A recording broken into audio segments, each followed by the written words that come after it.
Dalawa ang naaresto at mahigit 455 million and 600,000 pesos halaga ng hinihinalang shabu ang nakumpiska sa isinagawang anti-illegal drug operation sa Zamboanga City nito lamang ika-19 ng Agosto taong kasalukuyan.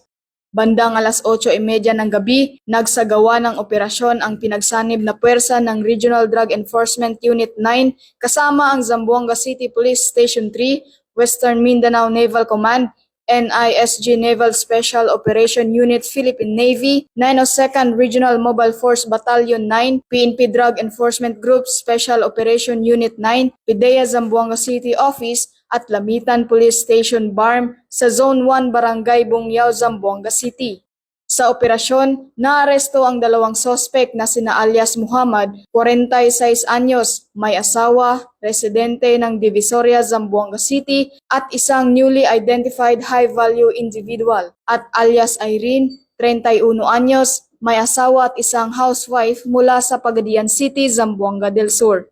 Nasamsam sa kanila ang 67 vacuum seal plastic sachet na naglalaman ng puting crystalline substance na pinaniniwala ang shabu. Tinatayang tumitimbang ito ng 67 kilos na may kabuuang halagang mahigit 455,600,000 pesos. Kabilang din sa mga nakumpiska ang isang puting pick-up na may plakang NMH 3421, dalawang bagahe na ginamit bilang lalagyan ng droga at dalawang cellphone na sinasabing gamit ng mga suspect sa kanilang illegal na transaksyon.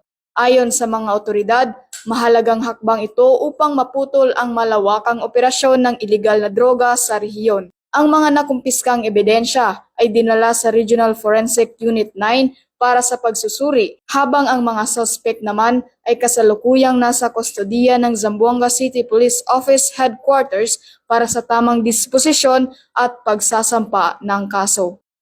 Sa mahigpit na kampanya laban sa illegal na droga, nananatiling determinado ang kapulisan at iba pang ahensya ng gobyerno na putulin ang operasyon ng mga sindikato sa rehiyon. Bagamat patuloy na nagsusulputan ang iba't ibang pamamaraan ng mga sospek, tiniyak ng mga otoridad na hindi sila hihinto hanggat hindi natitigil ang paglaganap ng ipinagbabawal na gamot. Mula dito sa tanggapan ng kapulisan sa Rehiyon Siyam, ako ang inyong PNN Correspondent Patrolwoman AG Cortez, alagad ng batas, tagataguyod ng Balitang Pulis.